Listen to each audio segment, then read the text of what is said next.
Okay जी, बिस्मिल्लाह रहमान रहीम। So today we will start lecture number 12। ठीक है जी, इसमें हमने मज़ीद कुछ ऐसे टॉपिक्स करने हैं which is also very high yield in the exams. तो स्टार्ट करते हैं एक क्लिनिकल सिनेरियो से। ठीक है जी, क्लिनिकल सिनेरियो लेके यहाँ से ज़रूर क्वेश्चन आता है। एक क्वेश्चन तो यहाँ से पक्का आता है, लेकिन एटलीस्ट 2 MCQs इसमें से आप लोगों के क्लियर हो जाएंगे। देखिए, a patient presented to the ER, a patient presented to the ER mean emergency room, ER with fever and multiple abscess, ER with fever and multiple abscess draining from the neck, draining from the neck, draining in the neck region, abscess draining in the neck region outside sinus, most likely diagnosis। ठीक है जी, ये question बहुत common आता है exam के अंदर। इस question के अंदर जो सबसे इम्पोर्टेंट बात है वो ये है कि फीवर की हिस्ट्री होगी और मल्टीपल एब्सेस की हिस्ट्री होगी। ठीक है जी, कभी कभार वो ये भी बता सकते हैं कि patient presented with fever followed by multiple abscess with granuloma या ग्रेनुलोमा विद एब्सेस। तो ग्रेनुलोमा हमेशा किन डिजीज के अंदर बनती है? क्रोनिक इन्फ्लेमेटरी कंडीशंस में। तो दो चीजें यहाँ पे आप लोगों ने नोट करनी है। अगर फीवर की हिस्ट्री हो पेशेंट में, ठीक है, और साथ में मल्टीपल एब्सेस इसकी हिस्ट्री हो, these two thing specially from the neck area, ये ओरल कैविटी और नेक एरिया के साथ यहाँ से अगर मल्टीपल एब्सेस ड्रेनिंग की हिस्ट्री हो और साथ में fever, this is the diagnostic of actinomycosis. इसको हम कहते हैं एक्टिनोमाइकोसिस।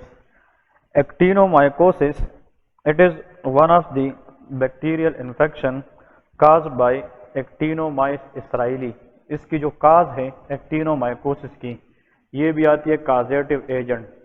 तो काजेटिव एजेंट अगर पूछी जाए, so it is one of a bacterial infection caused by actinomycosis Israeli.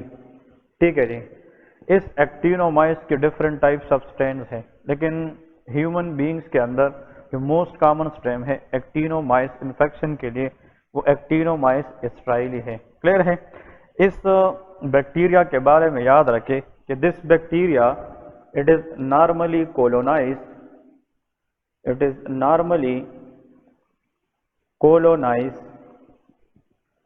colonize in oral cavity,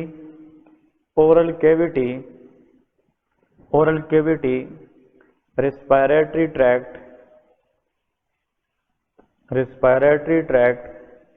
GIT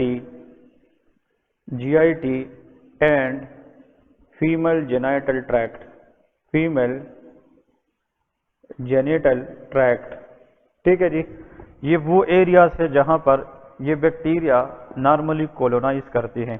तो अगर इन एरियाज के अंदर कभी भी म्यूकोजल लेसरेशन हो जाए या म्यूकोजल डिस्ट्रप्शन हो जाए, तो फिर वहां पर इस ऑर्गेनिज्म की इन्फेक्शन चांसेस ज्यादा होती है। तो अराउंड द ओरल कैविटी और नेक एरिया, ओरल कैविटी के एरिया के अंदर इस एक्टिनोमायोसिस के चांसेस ज्यादा होते हैं। और एक्टिनोमायोसिस के अंदर ये दोनों पॉइंट बहुत इंपॉर्टेंट है कि इसमें फीवर होगा और मल्टीपल एब्सेस, ये हिस्ट्री जरूर इसके साथ आएगी। और Actinomyces is caused by which bacteria? Actinomyces israelii. Clear है? ये इसकी नॉर्मल कोलोनाइजेशन एरिया है। इसके साथ साथ एक और क्वेश्चन भी आता है एग्जाम में, वो भी आप लोगों को हाईलाइट करता जाओ कि वो क्या क्वेश्चन है।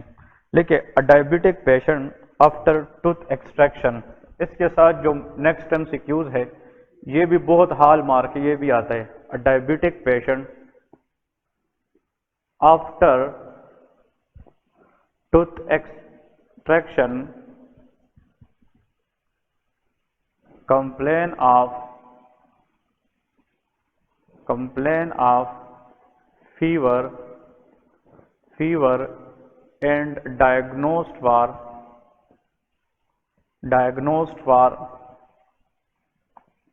actinomycosis. Which of the following will be microscopically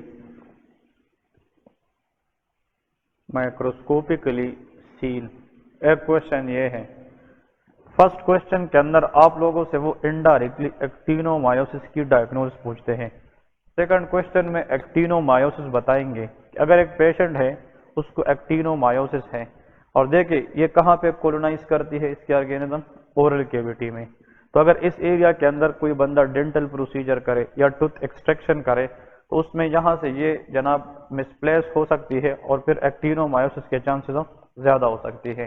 तो microscopically what will be seen through which we can diagnose that it is actinomyosis? तो आप लोग लेके ग्रेनुलोमा विद एब्सिस, ये इसकी माइक्रोस्कोपिक फाइंडिंग है। तो ऐसा कंडीशन जिसमें मल्टीपल एब्सिस की हिस्ट्री हो और उसमें ग्रेनुलोमा विद एब्सिस बनी हो, specially in diabetic patient after tooth extraction, think about actinomycosis. यहाँ पे एक्टिनोमायोसिस की क्या है, डायग्नोसिस है, और यहाँ पे एक्टिनोमायोसिस की माइक्रोस्कोपिक फाइंडिंग है। ये दोनों आने चाहिए। थर्ड नंबर इसके साथ जो एक इम्पोर्टेंट हिस्ट्री आती है एग्जाम के अंदर कि a female deliver a baby and seek for contraception and put IUD contraception in nearby time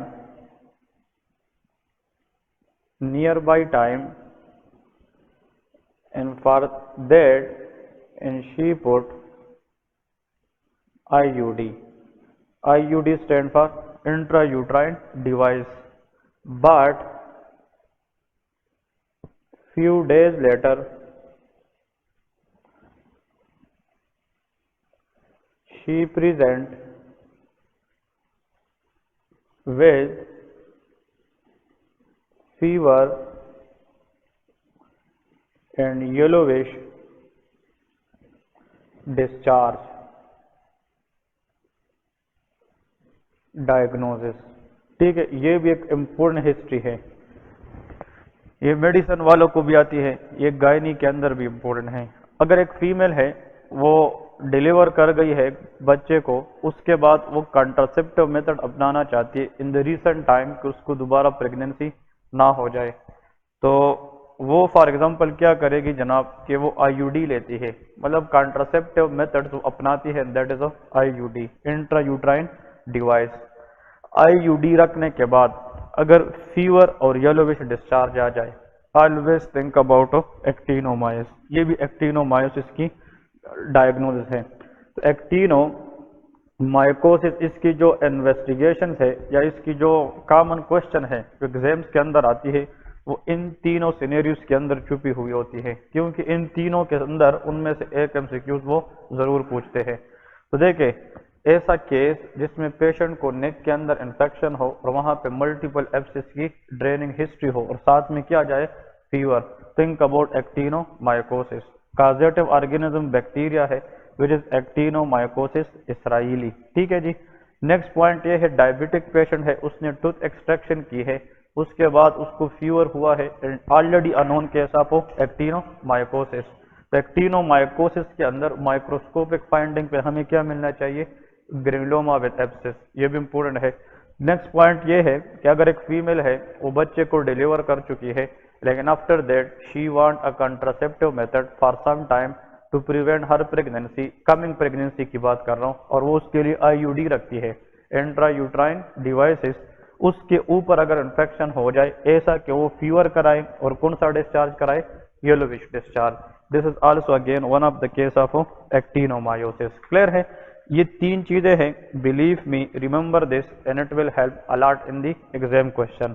इसके साथ कुछ और एमसीक्यूज क्वेश्चन आप लोगों ने याद रखने हैं, इसके साथ ही जो बिल्कुल इस तीनों केसेस के साथ साथ आते हैं, लेकिन एमसीक्यूज पूल इंपॉर्टेंट वन, ये पूल भी आप लोगों ने बिल्कुल बाय हार्ट याद रखना है। अगर एग्जाम के अंदर आ जाए कि तीन चीजें, number 1 low grade fever,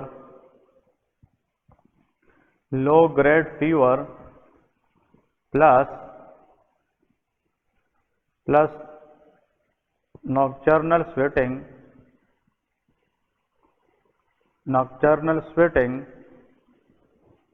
and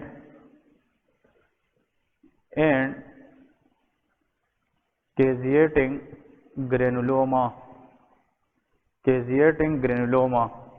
अगर ये तीन चीजें मिलकर आ जाए, लो ग्रेड फीवर की history, nocturnal sweating plus caseating granuloma, तो ये क्या है? ट्यूबरकुलोसिस है। This is the case of TB. So TB is a chronic granulomatous condition characterised by low grade fever in nocturnal sweating. और टीबी के हमने जनाब मुख्तलिफ इन्वेस्टिगेशन पढ़ी है, ठीक है। नेक्स्ट यहाँ पे इसके साथ साथ जो और कंडीशन आता है, इसमें ग्रेनुलोमा बनता है ना, ग्रेनुलोमा, तो ये यहाँ पे भी ग्रेनुलोमा विद एब्सेस, हमने एक्टिनोमायोसिस की बात की है, तो हम ग्रेनुलोमा के साथ इसकी जनाब कुछ और एमसीक्यूज बनाते हैं। नेक्स्ट है कि interstitial lung disease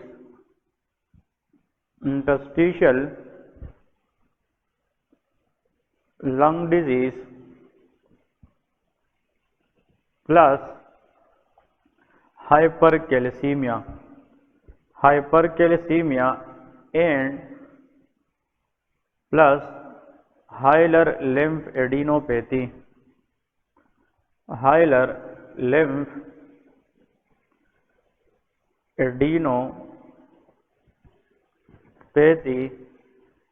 plus non-caseating granuloma. इसकी डायग्नोस क्या है? ऐसा इंटरस्टिशियल लंग डिजीज जिसके अंदर हाइपर कैल्सीमिया आ जाए, increase level of calcium in the blood, साथ में हाइलर लिम्फेडेनोपैथी हो और नॉन कैसिएटिंग टाइप ग्रेनुलोमा हो। This is the case of sarcoidosis. ये किसके अंदर होता है? Sarcoidosis. Sarcoidosis is a autoimmune disease characterised by a granulomatous condition leading to multiple system involvement. ये भी एक ग्रेनुलोमा कंडीशन है, लेकिन इसमें कौन सी ग्रेनुलोमा बनती है? Non कैसिएटिंग granuloma. ट्यूबरकुलोसिस के अंदर कैसिएटिंग ग्रेनुलोमा बनता है, क्योंकि उसके अंदर नेक्रोसिस भी कौन सी होती है? Caseous necrosis. लेकिन जो सार्कोइडोसिस है, इसके अंदर जो ग्रेनुलोमा है that should be non caseating type granuloma, और इसके अंदर हाइलर लिम्फेडेनोपैथी और हाइपर कैल्सीमिया भी होती है। इसमें आप लोगों को मैंने लास्ट लेक्चर में बताया था, इसमें कौन सी नर्व डैमेज होती है? Facial nerve. Facial nerve initially first damage होती है और there is a chance of optic nerve also. इसके अंदर dermatological in front of the tibia या shin there is erythema nodosum. इसमें क्या होता है? Erythema nodosum. तो erythema nodosum is always associated with sarcoidosis. ठीक है जी। नेक्स्ट पॉइंट, अब फेसबुक के ऊपर एक क्वेश्चन चल रहा है बहुत ज्यादा देर से, ठीक है, कि which of the following is a characteristic feature of sarcoidosis. ये बात याद रखें, कैरेक्टरिस्टिक फीचर, तो उसमें एरिथीमा नोडोसम भी है और उसमें हाइपर कैल्सीमिया भी है। आप लोगों ने हाइपर कैल्सीमिया लिखना है। The characteristic feature of sarcoidosis answer is hyper calcaemia. ठीक है। नेक्स्ट थर्ड नंबर एमसीक्यू देखें, ग्रेनुलोमा विद एब्सिस, ये अगर आ जाए, ऐसा कंडीशन जिसमें ग्रेनुलोमा विद एब्सिस आ जाए, think about what? Answer is actinomycosis. यहाँ पे अभी हमने बात की है कि those people who are already suffer with actinomycosis infection, so microscopically we will see granuloma with abscess, so that is actinomycosis. ठीक है जी, actinomycosis. नेक्स्ट इसके साथ लेके granuloma with abscess plus discharge on examination there is sulphur granule, ये भी MCQs आता है। तो देखे कभी कभार वो कंफ्यूजन के लिए ये पॉइंट्स उसके साथ ऐड कर लेते हैं। एक पेशेंट है जनाब, उसकी यहाँ पे नेक के अंदर मल्टीपल एब्सेस वो ड्रेनिंग की हिस्ट्री है और उसके अंदर ग्रेनुलोमा विद एब्सेस भी है, लेकिन एग्जामिनेशन पे वहाँ पे छोटे छोटे ग्रेन्यूल है which is called sulphur granule. तो ऐसी कंडीशन जिसमें ग्रेनुलोमा विद एब्सेस हो साथ में सल्फर ग्रेन्यूल भी हो, still it will be the case of actinomycosis, ये भी एक्टिनोमाइकोसिस है। तो sulphur granule that is a characteristic feature of which infection, actinomycosis. Clear है। नेक्स्ट लेके कि अगर for example history of IUCD intrauterine contraceptive device, और इसके बाद अगर फीमेल को कौन सी डिस्चार्ज आ जाए, येलोविश डिस्चार्ज, मतलब IUCD की हिस्ट्री है फीमेल में और इसके बाद वो कंप्लेंट करती है विद येलोविश डिस्चार्ज, स्टिल और diagnose will be actinomycosis, actinomycosis की तरफ आ जाएगी। ठीक है। नेक्स्ट इसके बाद द नेक्स्ट कंडीशन इज कि ग्रेनुलोमा विद सुपुरेशन अगर आ जाए, ग्रेनुलोमा विद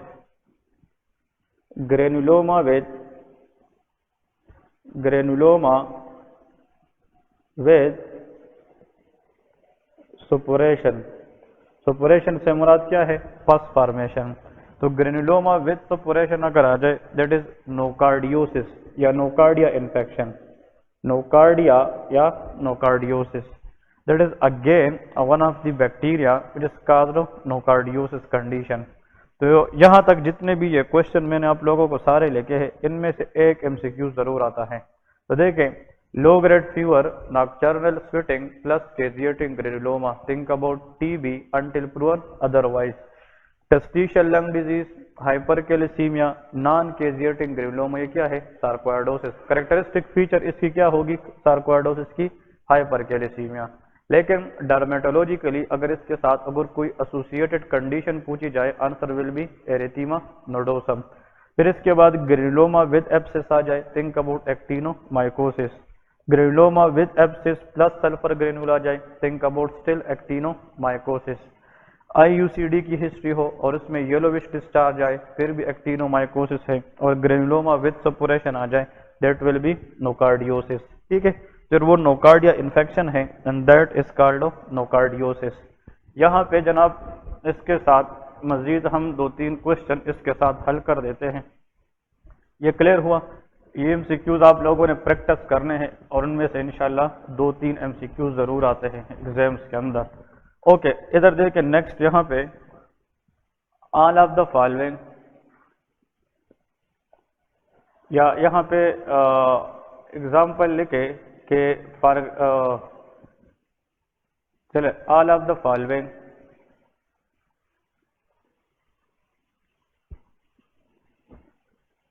कैरेक्टरिस्टिक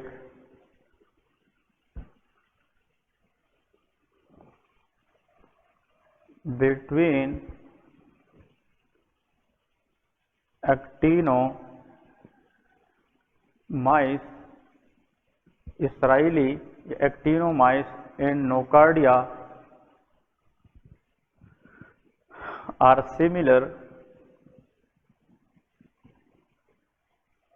except। ठीक है जी, कहते हैं कि ये जो नीचे दिए गए पॉइंट है ये सारे के सारे एक्टिनोमाइस और नोकार्डिया के सिमिलर है, एक्सेप्ट एक बात उसकी नहीं मिलती। तो देखिए, अगर वो कोई भी चीज फॉर एग्जाम्पल वो कहेंगे कि both are filamentous bacteria, filamentous bacteria, बात ठीक है। वो कहेंगे ग्राम पॉजिटिव है, फिर भी ठीक है, ग्राम पॉजिटिव। कहेंगे रॉड शेप बैक्टीरिया, यस बिल्कुल ठीक है। नॉन स्पोर फार्मिंग है, ये भी ठीक है। नॉन स्पोर फार्मिंग, ये भी जनाब ठीक है। और अगर आ जाए एसिड, एसिड फास्ट बेसिलाई, ठीक है, एसिड फास्ट बेसिलाई, तो ये वो आप लोगों से इनडायरेक्टली माइक्रोबायोलॉजी के पॉइंट ऑफ व्यू से क्वेश्चन पूछते हैं। तो एसिड फास्ट बेसिलाई इसका आंसर है। इसका मतलब ये है कि फिलामेंटस भी दोनों है, ग्राम पॉजिटिव भी दोनों है, रॉड शेप भी दोनों है और नॉन स्पोर फार्मिंग भी दोनों है। लेकिन actinomyces is a non acid fast bacilli, वो नॉन एसिड फास्ट बेसिलाई है, लेकिन nocardia is a partial acid fast bacilli. Acid fast bacilli का मतलब ये है कि जब हम इसको कल्चर करते हैं तो उसकी हम स्टेनिंग कराते हैं एसिड से, तो ये तब होगा जब इसमें क्या हो, इसकी सेल वॉल में माइकोलिक एसिड पाया जाए, क्योंकि बैक्टीरिया की डिफरेंट सेल वॉल होती है। तो ये नीचे आप लोग नोट में लेके, those bacterias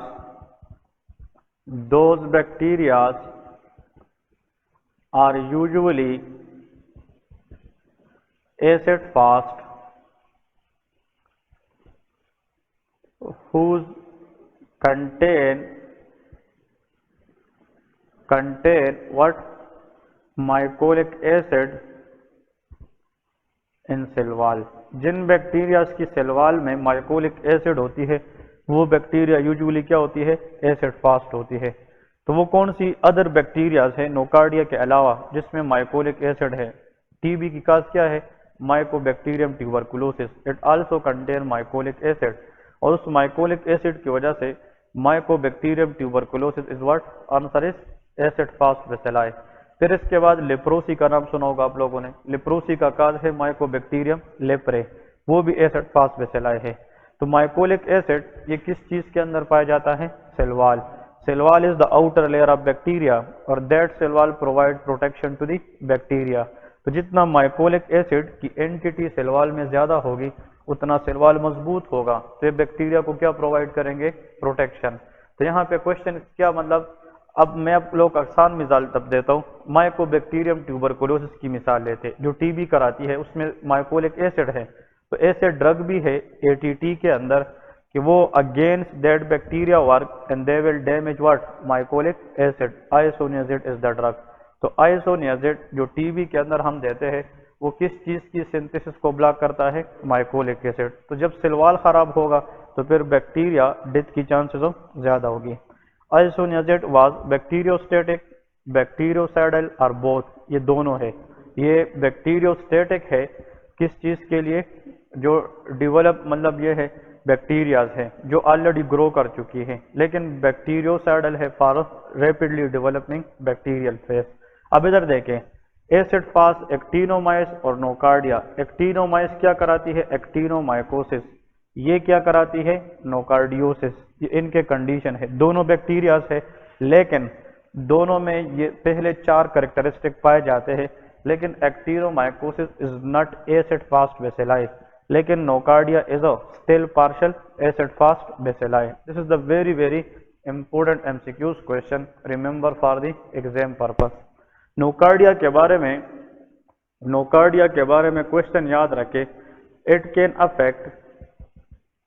can cause infection in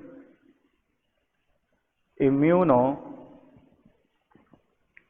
compromised people, मतलब nocardia infection immuno compromised people में ज्यादा होता है। फॉर एग्जाम्पल डायबिटीज मेलाइटस, क्योंकि डायबिटिक पेशेंट जो होते हैं वो इम्यूनो कंप्रोमाइज होते हैं, डायबिटीज के अंदर इसका इन्फेक्शन होता है। कैंसर पेशेंट जिसमें कैंसर होता है, and HIV patient, HIV etcetera. So these are those conditions where the immunity of the patient are very very weak। तो जब इम्यूनिटी वीक है, कंप्रोमाइज है, इम्यूनो कंप्रोमाइज के अंदर most likely infection that is cause by nocardia bacteria, ठीक है।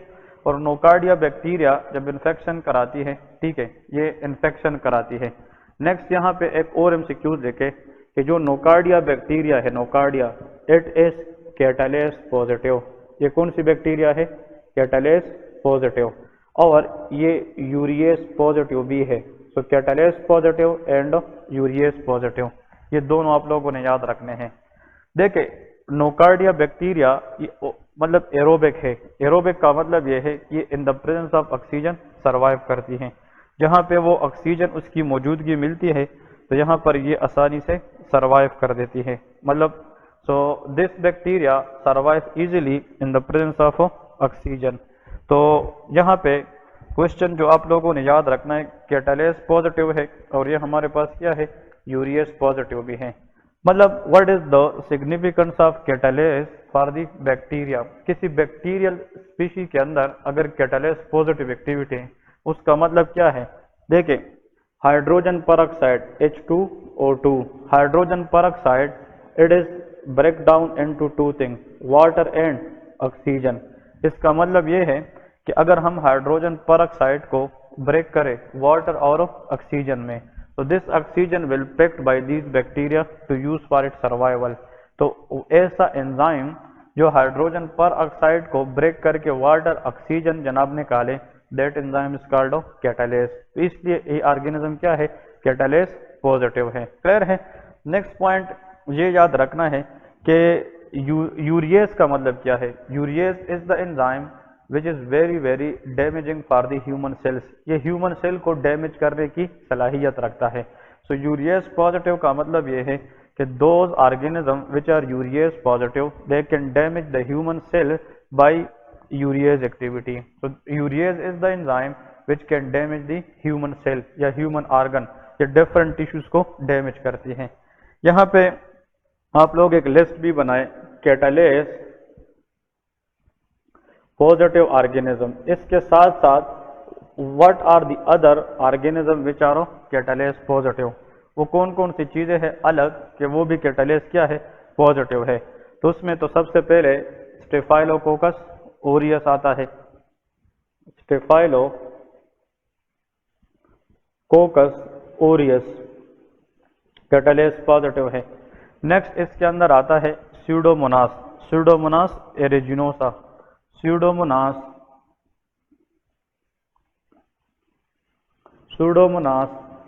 Number 3 Aspergillus,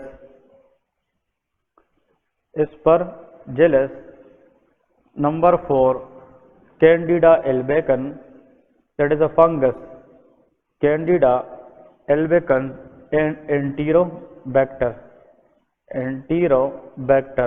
ये 5 चीजें याद रखें लिस्ट में। So these are those organism which are catalase positive organism. के साथ साथ नोकार्डिया भी हैं। तो इन सब को अगर आप लोग एक लिस्ट में याद रखना चाहते हैं, remember on the mnemonic space mnemonic याद रखना है। स्पेस में staphylococcus aureus, P for pseudomonas, A aspergillus, C for candida albicans, E for enterobacters. तो ये 5 ऑर्गेनिज्म है जो हमारे पास क्या है, कैटालेस पॉजिटिव है। क्लियर है। तो ये जनाब कुछ पॉइंट्स थे इन दोनों के दरमियान। and everybody should know at least about these 2 types of organism. Next यहाँ पे आखिर में एक और MCQs भी जनाब ऐड करें। MCQs ये है कि which of the following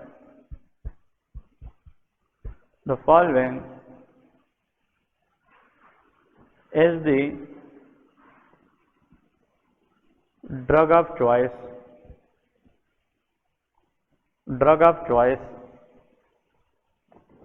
for nocardiosis. Nocardial infection के लिए drug of the choice is trimethoprim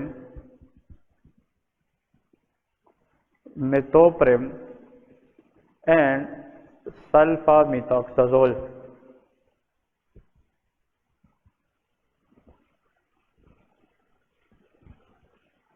सल्फामिथॉक्साजोल एक कॉम्बिनेशन है, ट्राइमेथोप्रिम एंड सल्फामिथॉक्साजोल। हम ट्राइमेथोप्रिम को फार्माकोलॉजी के अंदर TMP भी कहते हैं। TMP stand for trimethoprim, TRI tri, metho M and P for prim. इसके बाद S sulfamethoxazole SMX। So trimethoprim sulfamethoxazole is the drug of choice for the treatment of nocardiosis. और वैसे इन दोनों को ये तो एग्जाम के अंदर बहुत कॉमन आता है, लेकिन अगर ये दोनों नहीं दिए हैं तो फिर एग्जाम में आप लोगों ने लिखना है कोट्रीमॉक्साजोल। क्या लिखना है, कोट्रीमॉक्साजोल। मार्क्साजोल। What is the difference between these two? It is the same thing. Trimethoprim और सल्फामिथाक्साजोल की कॉम्बिनेशन को हम क्या कहते हैं? कोट्राइमाक्साजोल। तो चाहे पेपर में कोट्राइमाक्साजोल आ जाए या TMP वर्सेस SMX आ जाए, both will be the same and both are these are the drug of choices for nocardiosis. वैसे ये किस फैमिली के अंदर आते हैं? ट्राइमेथोप्रेम और सल्फामिथाक्साजोल, इसको हम कहते हैं सल्फोनामाइड फैमिली। ये किस फैमिली के अंदर आते हैं? सल्फोनामाइड। एंटीबायोटिक हम पढ़ेंगे आगे, लेकिन ये एंटी मेटाबोलाइट्स कहलाते हैं क्योंकि ये किस फैमिली के अंदर आते हैं? सल्फोनामाइड। और इसकी अगर आप लोगों से कोई ये पूछे कि सल्फोनामाइड की मैकेनिज्म ऑफ एक्शन क्या है, ये बैक्टीरिया के अंदर जाकर कैसे काम करते हैं, they are actually folic acid synthesis inhibitor. तो अगर बैक्टीरिया के लिए हम फोलिक एसिड सिंथेसिस को ब्लॉक करें, तो अगर हम इसको ब्लॉक करें, बैक्टीरिया विल नॉट सर्वाइव। इधर देखें, अगर हम अकेला ट्राइमेथोप्रेम दे दें, ट्राइमेथोप्रेम अकेला, it can decrease the growing rate of bacteria, तो इट इज बैक्टीरियोस्टेटिक। सल्फामिथाक्साजोल अकेला क्या है? बैक्टीरियोस्टेटिक। लेकिन अगर हम दोनों को मिलाए तो इट विल बी बैक्टीरियोसाइडल। तो इसका मतलब कि इंडिविजुअल इफेक्ट दोनों का बैक्टीरियो क्या है? स्टेटिक है। लेकिन अगर इन दोनों का हम इकट्ठा करते हैं, दोनों को मिलाते हैं, तो जो आउटपुट है, रिजल्ट है, वो कितना बन जाता है? बैक्टीरियोसाइडल। तो देखें, फार्माकोलॉजी वाले कहते हैं कि ट्राइमेथोप्रेम अगर 1 इफेक्ट कराता है और सल्फामिथाक्साजोल भी 1 कराता है, तो इसका तो वैसे 1-1-2 बन जाता है, लेकिन फार्माकोलॉजी में इसको हम 3 कहते हैं। It's called synergistic effect. Synergistic का मतलब यह है कि effect become double, effect double हो जाती है। बैक्टीरियोस्टेटिक इफेक्ट से क्या बन जाती है? बैक्टीरियोसाइडल। यहाँ पे नॉलेज के लिए ये भी याद रखें, इसको हम अकेला क्यों नहीं दे सकते?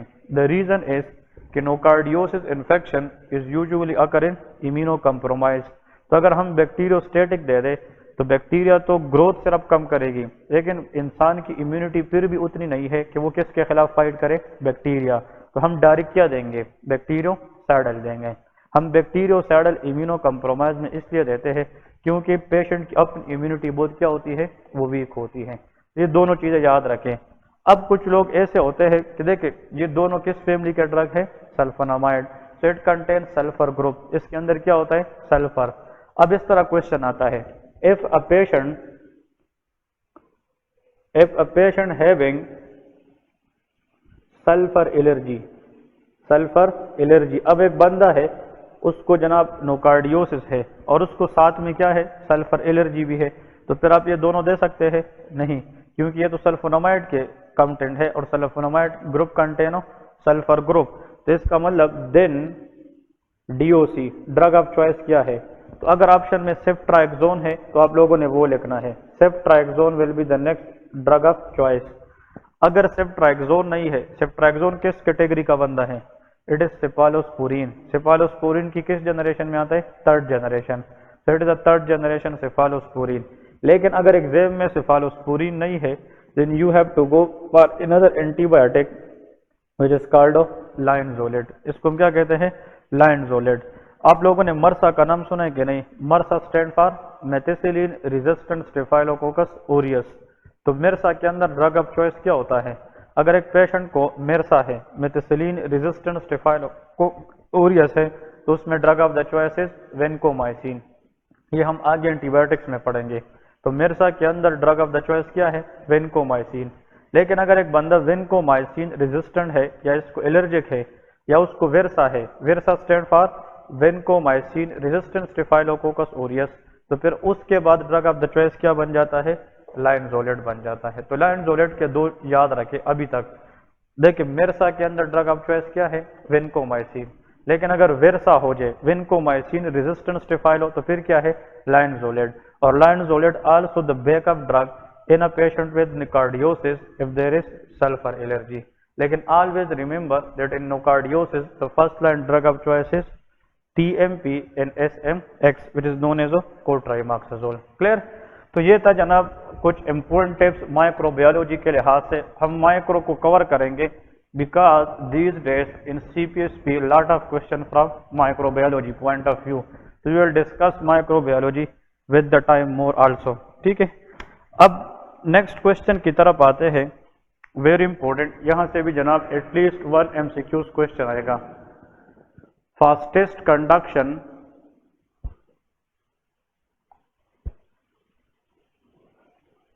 Seen in dash. अब देखिए ये जो क्वेश्चन मैंने आप लोगों को दिया है ये कार्डियोवास्कुलर सिस्टम की फिजियोलॉजी से आता है कि फास्टेस्ट कंडक्शन हार्ट के अंदर किसके अंदर होती है। आंसर इज परकंजिस फाइबर, ये परकंजिस फाइबर में होती है। तो fastest conduction special tissue in the heart that is Purkinje's fibre. तो परकंजिस फाइबर क्या है, फास्टेस्ट कंडक्शन से मुराद क्या है, ये सारी चीजें हम पढ़ेंगे specially in one of the topic which is known as conducting system of the heart. तो conducting system of the heart इस तरह हेडिंग दे, इसके अंदर जो कंसेप्ट है वो अब हम क्लियर कराएंगे। तो देखिए कंडक्टिंग सिस्टम ऑफ हार्ट, ठीक है जी। Conducting system of the heart में ये याद रखना है इसकी कंपोनेंट्स लेके, पहले इसकी हम थ्योरी पढ़ेंगे ताकि एटलीस्ट हमें इतना अंदाजा हो जाए कि कल को क्वेश्चन किस एंगल से भी हो ताकि हम उसको इंशाल्लाह सॉल्व कर सकें। कंडक्टिंग सिस्टम के जो कंपोनेंट्स है they are 5। Number 1 is sino atrial node. Sino atrial node को हम सिंपली क्या कहते हैं, SA node, that is called natural pacemaker of the heart, ये पेसमेकर भी कहलाता है sino atrial node. Next is atrio ventricular node. Atrio ventricular node is also known as AV node, ठीक है जी। इसके बाद bundles of His, bundles of His, हाँ जी, और बंडल्स ऑफ हिस के बाद क्या आता है, left and right bundle branches. Right and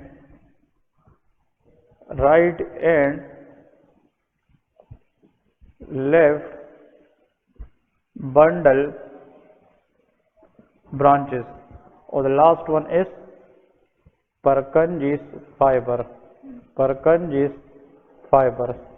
पहले तो जब हम कंडक्टिंग सिस्टम पढ़ते हैं everyone should know these 5 components. ये कंडक्टिंग सिस्टम इन 5 कंपोनेंट की कॉम्बिनेशन से बना है, जो इसमें SA नोड आता है, AV node, bundles of His, left and right bundle branches as well as Purkinje's fibre. तो देखिए यहाँ पे मैं एक सिंपल डायग्राम ड्रा करता हूँ, उसके हिसाब से हम ये पढ़ने की कोशिश करेंगे। For example human heart is a 4 chambered heart. बहुत सिंपल डायग्राम ड्रा करते हैं ताकि समझने में आसानी हो। This is called atrial septum, this is ventricular septum, और इस मिडल वाले को हम एट्रियो वेंट्रिकुलर सेप्टम कहते हैं। यहाँ पे जो अपर चैम्बर है that is right atrium, left atrium, right ventricle and left ventricle. These are the 4 chamber we have in the heart. देखिए यहाँ पे कौन सी वेन ओपन होती है, ऊपर से जो ब्लड लेके आती है, ऊपर से जो मेजर वेन है जो डीऑक्सी ब्लड लाकर राइट एट्रियम को देती है दैट इज सुपीरियर वीना केवा, यहाँ से सुपीरियर वीना केवा आती है। नीचे से जो ब्लड लाने वाली बड़ी वेन है जो राइट एट्रियम को ही खुलती है उसका नाम क्या है, आंसर इज इंफीरियर वीना केवा, यहाँ से इंफीरियर वीना केवा जाती है, ठीक है। तो inferior vena cava take the deoxy blood from the lower part of the body and this drain into the right atrium, और जो सुपीरियर वीना केवा है वो भी किसको ड्रेन करती है, राइट एट्रियम। जिस सिंपल डायग्राम के हिसाब से हम अब पढ़ने की कोशिश करेंगे।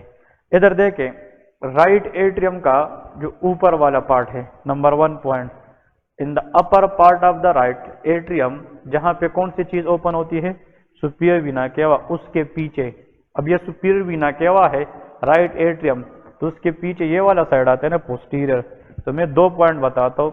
बिहाइंड द सुपीरियर वीना केवा, specially in the upper part of the right atrium, we have a specialized type of cardiac cell which produce their own impulse without any stimulus, that is known as a SA node।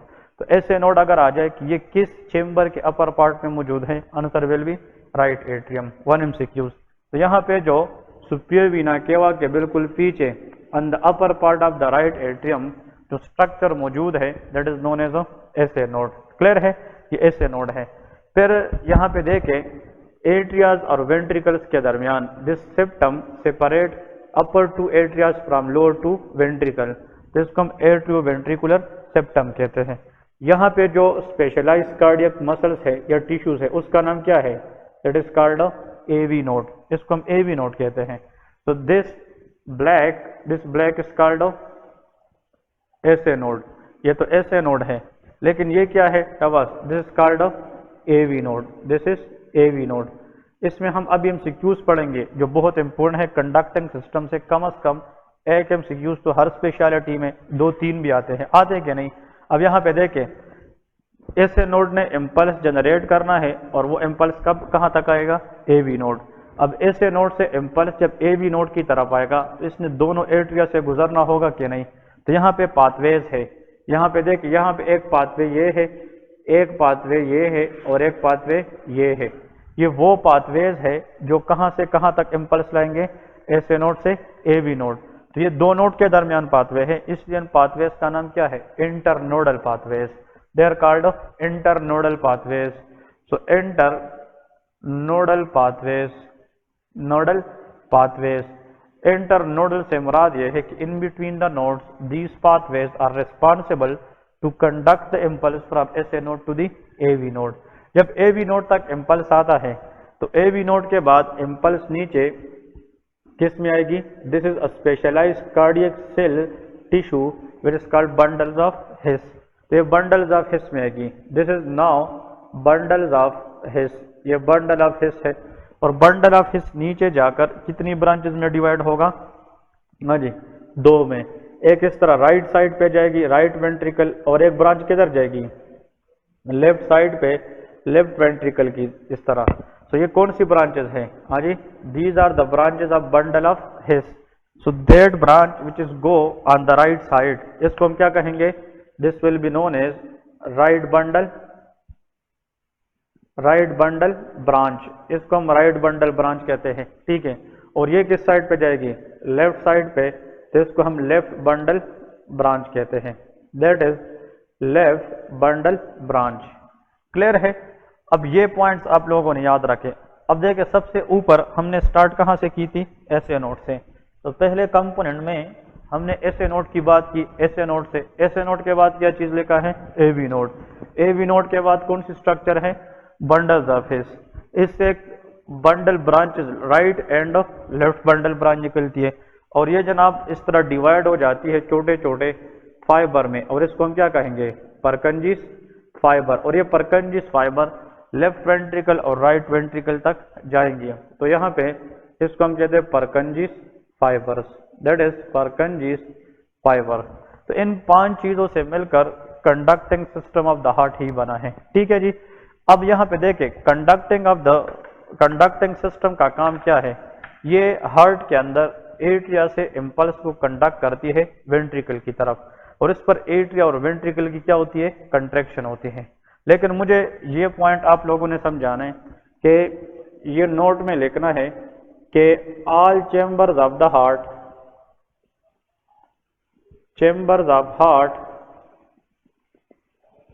Never contract and relax at one time। इसका मतलब यह है कि एक ही time में सारे chamber heart के अंदर न कंट्रैक्ट होते हैं न रिलैक्स होते हैं। अगर 2 एट्रियास कंट्रैक्ट है तो नीचे दोनों वेंट्रिकल उसी टाइम क्या होगी, रिलैक्स होगी। अगर नीचे दोनों वेंट्रिकल कंट्रैक्शन में चले गए, ऊपर दोनों एट्रियास क्या होगी, रिलैक्स होगी। इसका मतलब क्या है, अगर सारे के सारे चेंबर कंट्रैक्ट हो जाए तो इसका मतलब कंट्रैक्ट मीन हार्ट फिर ब्लड ले सकेगा, नहीं ले सकेगा। हार्ट की जो फीलिंग है वो किस स्टेज में होती है, रिलैक्सेशन में। हार्ट रिलैक्स पड़ा रहेगा तो फिर उसके अंदर ब्लड आएगी। लेकिन अगर हार्ट कंट्रैक्ट है तो उस फेज के अंदर हार्ट से क्या निकलती है, ब्लड निकलती है। तो अगर एट्रियास दोनों कंट्रैक्ट एट वन टाइम करेंगे, दोनों रिलैक्स भी एट वन टाइम करेंगे।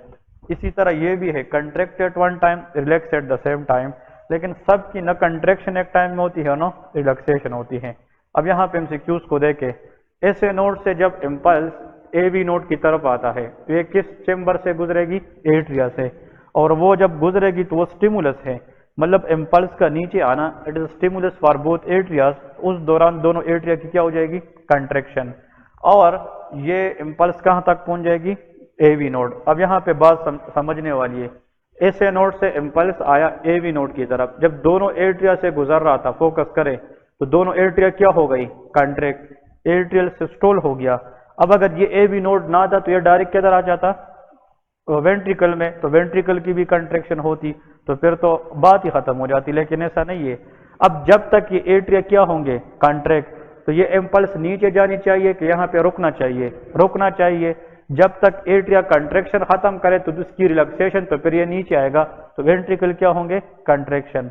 तो क्वेश्चन ये है कि how much time this impulse will be delay in the AV node, उतने टाइम के लिए जितने टाइम में एट्रिया क्या कर जाए, contraction, and that is 0.1 second. कितने टाइम के लिए, 0। तो नेक्स्ट एमसीक्यूज ये है कि normal AV nodal delay, normal AV nodal delay is dash. इसका मतलब ये है कि एवी नोड के अंदर इम्पल्स की जो डिले है वो नॉर्मल कितनी है, आंसर इज 0.1 सेकंड। ये हम आगे ईसीजी में भी पढ़ेंगे, आप लोग को एक्सप्लेन करूंगा। अब आज के बाद अगर क्वेश्चन आ जाए कि physiologically in healthy heart normal contraction time for both atria, वो कौन सी है, आंसर विल बी 0.1, क्योंकि जितने टाइम में एट्रिया कंट्रैक्ट करेगी उतनी ही टाइम के लिए ये किधर रुकेगी, एवी नोड के अंदर रुकेगी। तो ये नॉर्मल डिले है। फिर ये बंडल्स ऑफ हिस में आएगी, फिर राइट बंडल ब्रांच में, फिर परकंजिस फाइबर, परकंजिस फाइबर के अंदर कंडक्शन की जो स्पीड है वो सबसे क्या होती है, ज्यादा, क्योंकि this Purkinje's fibre goes into the ventricles, ये वेंट्रिकल और वेंट्रिकल पावरफुल कंट्रैक्शन करती है, इसलिए फास्टेस्ट कंडक्शन ये इम्पल्स कहाँ की मिलती है, आंसर इज परकंजिस फाइबर। ठीक है। ऐसे नोड के लिए स्टिमुलस चाहिए इम्पल्स प्रोड्यूस करने के लिए, नो, क्योंकि इसके अंदर फनी करंट चैनल है, ये हमने पढ़ा था, फनी करंट सोडियम चैनल, ये इसकी डीपोलराइजेशन के लिए इनफ होती है। That muscle, the specialised cardiac muscle present in the upper part of the right atrium behind superior vena cava which produce their own impulse, it is SA node, और इस वजह से इस SA node को हम natural pacemaker भी कहते हैं। so that is natural pacemaker of the body। next हम सिक्योर लेके, all of the following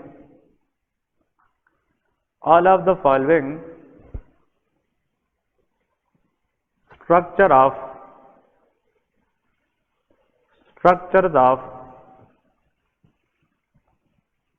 conducting system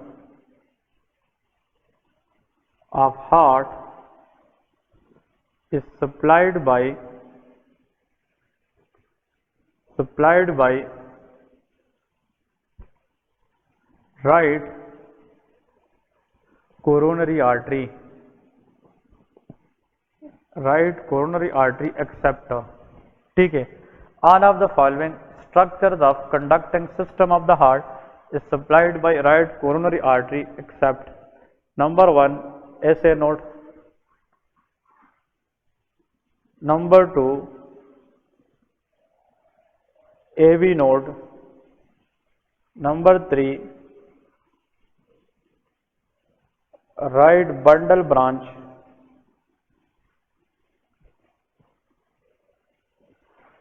number 4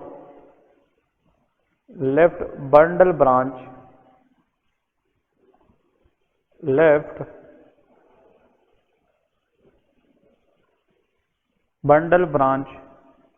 और last one is Purkinje's fibre. ये भी MCQs है, बहुत कॉमनली टेस्ट होता है एग्जाम में, ये भी याद रखना है। हाँ जी, तो क्या है, कहते हैं कि conducting system of the heart में टोटल कितनी कंपोनेंट्स है, 5। कहते हैं इन 5 के अंदर सारे के सारे they are supplied by right coronary artery except one component which is supplied by left coronary artery, that is left bundle branch। ये MCQs आता है। तो आज के बाद देखें 1 line MCQs। SA node is supplied by right coronary artery, AV node right coronary artery, right bundle branch right coronary artery, bundles of his right coronary artery। लेकिन left bundle branch, जो left bundle branch है that is only supplied by left coronary artery. तो इसकी जनाब supply है। Coronary circulation we will discuss in subsequent classes along with MI और इसकी complication और ECG चेंजेस के साथ। लेकिन इयोटा कहाँ से निकलती है, लेफ्ट वेंट्रिकल से। लेफ्ट वेंट्रिकल से इयोटा जो ही निकलती है तो उसका पहला पार्ट होता है असेंडिंग एओर्टा। असेंडिंग एओर्टा की पहली ब्रांच है coronary arteries, one is left coronary, another is right coronary. तो all the components of conducting system of the heart, they are supplied by right coronary artery except answer is left bundle branch। ठीक है, तो left coronary artery supply कर देती हैं। Okay, next MCQs लेके कुछ और एमसीक्यूज यहां से आते हैं, वो भी इम्पोर्टेंट हैं। तो लेके conducting system of the heart, conducting system of heart is located इन, ये क्वेश्चन याद रखें। हार्ट के अंदर कौन से लेयर के अंदर कंडक्टिंग सिस्टम की टिश्यूज मौजूद है? आंसर इज सब एंडोकार्डियम। इसको हम कहते हैं सब एंडोकार्डियम, एंडोकार्डियम, सब एंडोकार्डियम। तो conducting system of the heart that is present in the sub endocardium. इसमें स्पेशली परकंजिस फाइबर की वो बात कर रहे हैं, जो परकंजिस फाइबर है जिसमें फास्टेस्ट कंडक्शन है, they are present in the सब एंडोकार्डियम। क्लियर है? अगर स्पेसिफिकली वो एसए नोड की बात करें, एसए नोड और एवी नोड, फिर इसकी जनाब बात अलग हो जाती है। एसए नोड जिस लेयर के अंदर है इसको हम सब एपिकार्डियम कहते हैं। क्या कहते हैं? सब एपिकार्डियम। तो एसए नोड में याद रखना है, it is present in the sub epicardium, epicardium, सब एपिकार्डियम। अगर ना है पेपर में तो ये भी लिखना है, it is located in the upper part of crista terminalis, upper part of crista terminalis, ये याद रखना है। अब क्रेस्टा टर्मिनेलस क्या चीज है? तो लेके it is a smooth surface thick portion of the heart muscle. इसकी डेफिनेशन में अब बता रहा हूं, crista terminalis a smooth surface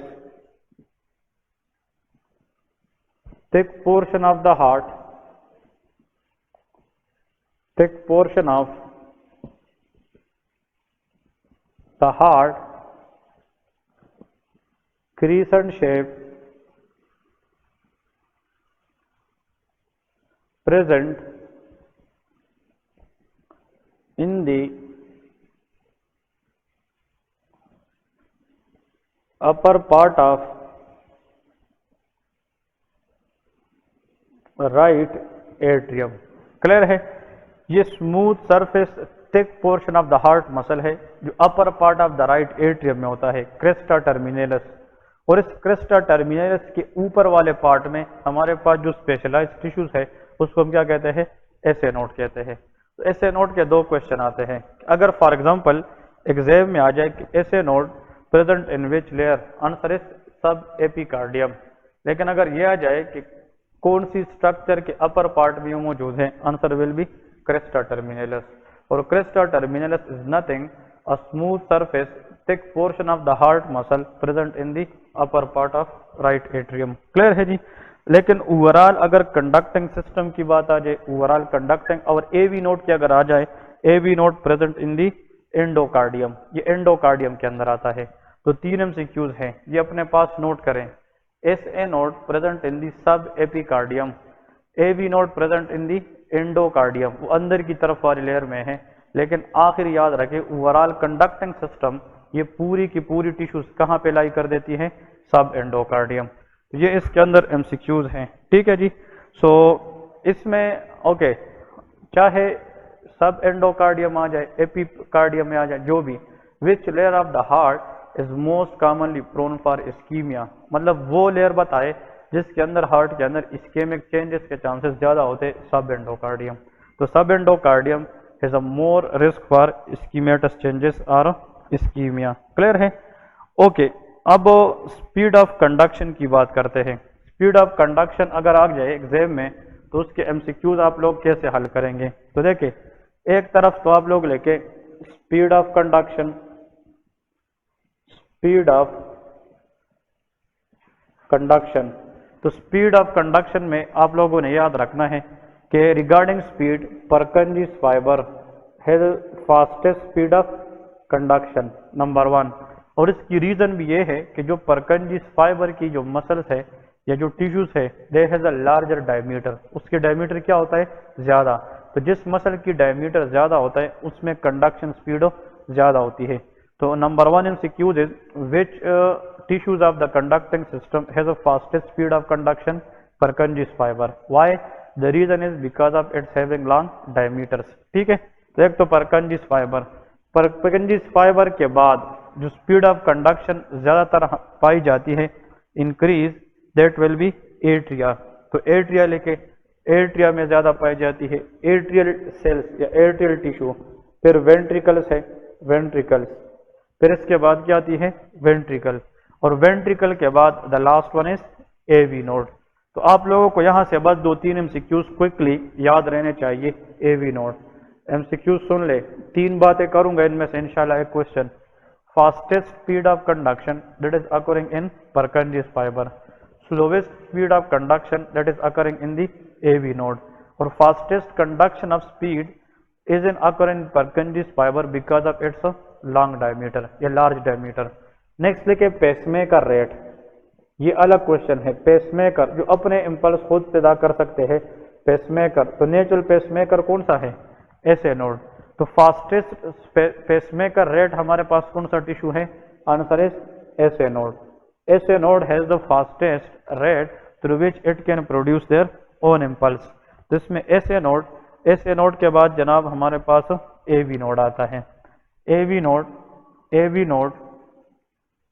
node, ठीक है।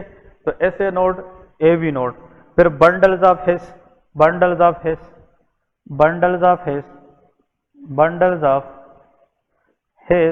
और फिर Purkinje's फाइबर आते हैं। Purkinje's फाइबर, देखिए Purkinje's fibre fastest speed of conduction तब करते हैं जब उसको ऊपर से किया जाए, इम्पल्स आ जाए, स्टिमुलस आ जाए। लेकिन खुद पेसमेकर का काम ये बिल्कुल नहीं कर सकते। इसके अंदर पेसमेकर जो रेट है, what is pacemaker, the tissues which produce their own impulse. तो मतलब अपना इम्पल्स ये नहीं पैदा कर सकता, ना होने के बराबर। लेकिन once it receive the stimulus in the form of conduction, so it will produce their own conduction at the fastest speed. तो 2-3 MCQs, fastest speed of conduction that is of Purkinje's fibre, slowest speed of conduction occurring in AV node. लेकिन fastest pacemaker rate कौन सा है, SA node है। Slowest क्या है, Purkinje's fibre है। ठीक है, तो ये कुछ MCQs है जो it will help you a lot in the exam question. Okay, अब यहाँ पे एक MCQs आता है। नेक्स्ट MCQs फार्माकोलॉजी के साथ इसका ताल्लुक होता है कि effect of verapamil on the heart. ये MCQs भी लिखे, effect of Verapamil. What is verapamil? Verapamil is a calcium channel blocker. ठीक है, effect of verapamil on the heart is dash। ये क्वेश्चन है, और ये क्वेश्चन इतना छोटा सा नहीं आएगा एग्जाम में। वो कहेंगे एक पेशेंट है जनाब, उसको एरिथमिया इस तरह के कुछ, मतलब वो सारी लंबी सिनेरियो देंगे। बाद में वो कहेगा for which patient was taking verapamil, so which of the following effect for verapamil will be true। तो जो कंफ्यूजिंग वाली चीज है इसमें से एक क्वेश्चन आता है डिक्रीज एवी नोडल डिले, कि ये एवी नोडल डिले को कम कराता है, या verapamil increase AV nodal delay. इनमें से जनाब लोग कंफ्यूज हो जाते हैं। जब पेपर में इंक्रीज, डिक्रीज और एवी नोडल डिले की बात हो, फिर आंसर इसमें कहीं पे छुपा हुआ है। या तो वेरापामिल से एवी नोडल डिले बढ़ जाती है, या सेम ड्रग की यूज से एवी नोडल डिले क्या हो जाती है, कम हो जाती है। तो इसकी हमने अब क्वेश्चन को देखना है कि इसका मीनिंग क्या है कि वेरापामिल की वजह से एवी नोडल डिले इंक्रीज और AV nodal delay decrease. Verapamil के लिए एक पॉइंट याद रखिए, verapamil is a calcium channel blocker which also effect on SA node. इसका इफेक्ट किस पे भी होता है, एसए नोड पे। तो अगर वेरापामिल एसए नोड पे काम करे तो एसए नोड की एक्टिविटी को कम कर देता है। तो वेरापामिल ऐसा कैल्शियम चैनल ब्लॉकर है जो किस इफेक्ट को कम करता है, एसए नोड। जब एसए नोड इम्पल्स कम करेगा तो एवी नोड को इम्पल्स आने में टाइम लगेगा, और जब इधर टाइम लगेगा तो डिले होने में भी क्या लगेगा, टाइम। तो एवी नोडल डिले कम हो जाएगी कि इंक्रीज हो जाएगी, मतलब जो टाइम है वो ज़्यादा लेगा, तो answer is increase AV nodal delay. So whenever someone use verapamil and if there is a question come in the exam के what is the effect of verapamil in the heart, answer will be AV nodal delay. Okay, अब इसकी reason क्या है, why verapamil can increase AV nodal delay, because verapamil is a calcium channel blocker which has activity on both SA node and AV node। इसका SA node पे भी काम है और AV node पे भी काम होता है। इसका एक और क्वेश्चन आता है, ये खुद वैसे, हाँ जी आप बताएं किस कैटेगरी का ड्रग है ये। हाँ, तो ये क्वेश्चन भी है कि ऐसा इस तरह तो डेल्टियाजम भी कैल्शियम चैनल है, निफेडिपिन, निकार्डिपिन, ये सारे कैल्शियम, कुछ कार्डियो सेलेक्टिव है, कुछ नॉन कार्डियो सेलेक्टिव है, या कुछ को हम डाई हाइड्रोपिरिडीन, नॉन डाई हाइड्रोपिरिडीन कहते हैं। लेकिन अगर ये क्वेश्चन आ जाए कि which of the following calcium channel blocker that also effect on SA node, तो आंसर आप लोगों का क्या होगा, वेरापामिल होगा। ठीक है जी, तो verapamil is very very important for the exam type of MCQs question. Next question लेके कि in a person, if a person with third degree AV nodal conduction, if a person, MCQs, if a person diagnosed for third degree AV nodal block, if a person diagnosed for third degree AV nodal block, where shall the pacemaker electrode will be placed, where shall the pacemaker electrode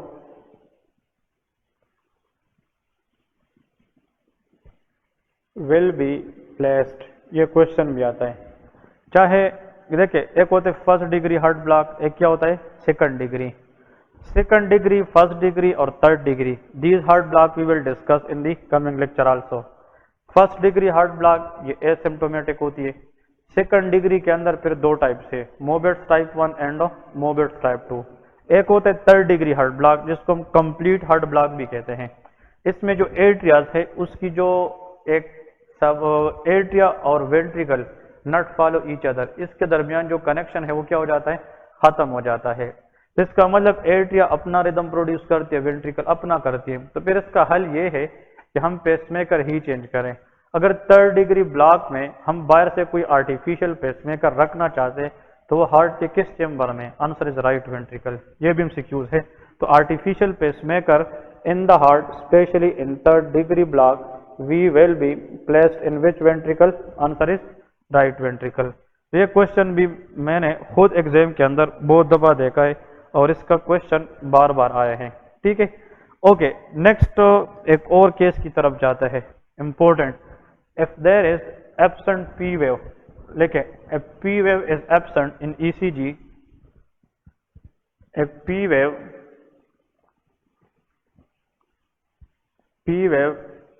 is absent, if P wave is absent in normal QRS complex in T wave, in normal QRS complex and T wave, where is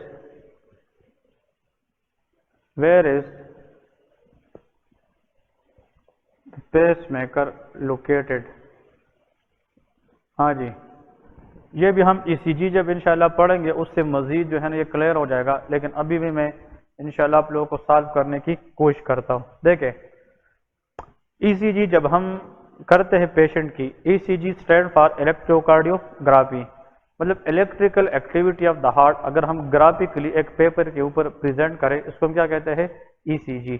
इधर focus करें, जब SA node impulse produce करती है और वो impulse किसकी तरफ आती है, AV नोड, तो इन इम्पल्स ने किससे गुजरना होगा, एट्रिया। तो एट्रिया के अंदर चेंज लाएगी और इससे एट्रिया की क्या हो जाएगी, कंट्रैक्शन। तो एट्रियल कंट्रैक्शन जब होती है ECG के ऊपर वो हमें किस चीज की शक्ल में नजर आती है, P वेव। ये MCQs याद रखें। Deflection in the ECG initially shows that impulse generate from SA node and that is going toward the AV node. और जब SA नोड से AV नोड की तरफ इम्पल्स जाएगी उसके बीच में जो एट्रिया की जो क्या होती है कंट्रैक्शन, तो वो हमें ECG में किस चीज शक्ल में आती है, P वेव। फिर इसके बाद देखें AV नोड के अंदर इम्पल्स कुछ टाइम के लिए क्या करेगा, स्टे करेगा ना, इसके अंदर वो डिले करेगा, तो फिर ECG पे कोई इफेक्ट आएगा, नहीं आएगी। इसका मतलब AV नोडल डिले के दरमियान ये बिल्कुल फ्लैट आइसो इलेक्ट्रिक लाइन आएगी। क्लियर है। फिर ये इम्पल्स किस में आएगा, हाँ जी, वेंट्रिकल, और वेंट्रिकल की क्या हो जाएगी, कंट्रैक्शन। तो वेंट्रिकल डीपोलराइजेशन मीन कंट्रैक्शन, वो हमें किस चीज की शक्ल में नजर आता है, QRS कॉम्प्लेक्स, QRS कॉम्प्लेक्स। और जब वेंट्रिकल की कंप्लीट क्या हो जाती है, डीपोलराइजेशन, तो कुछ टाइम तक वो किस स्टेट में रहते हैं, डीपोलराइज स्टेट में रहते हैं।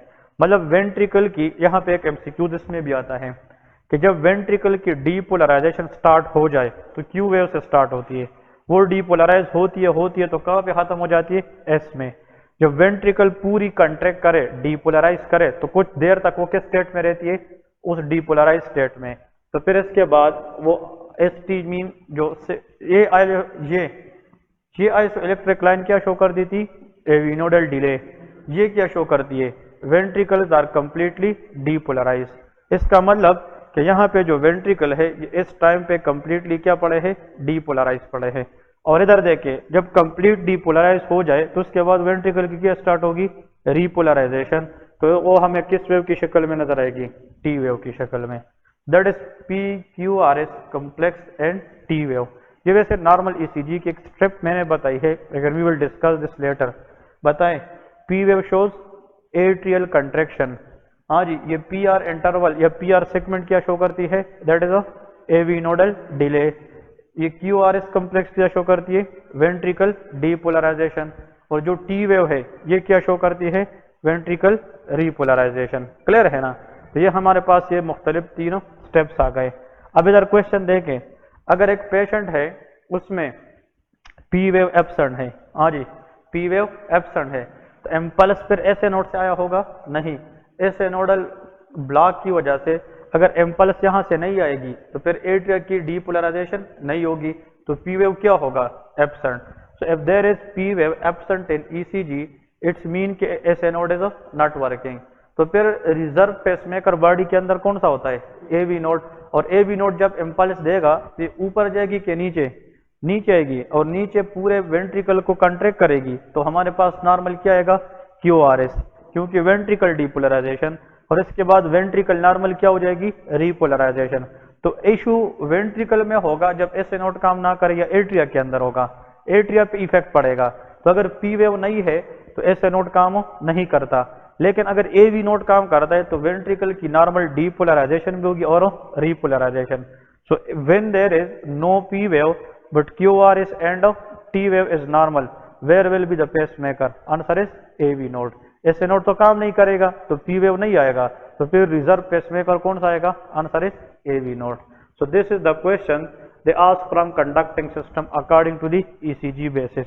अब ये क्लियर है कि नहीं, P वेव का होना हमें ये शो करता है कि SA node is working properly, क्योंकि P वेव एट्रिया की सिस्टोल है, और वो तब होती है जब इम्पल्स कहाँ से आती है, SA नोड से आती है।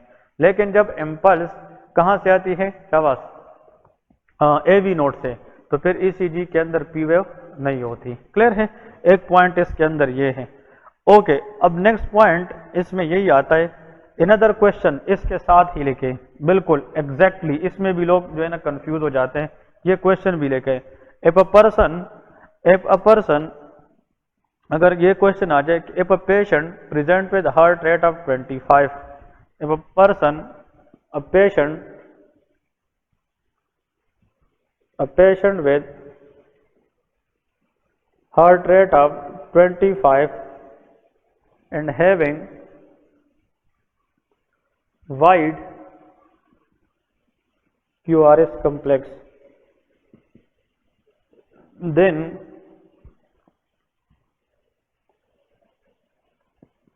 where is the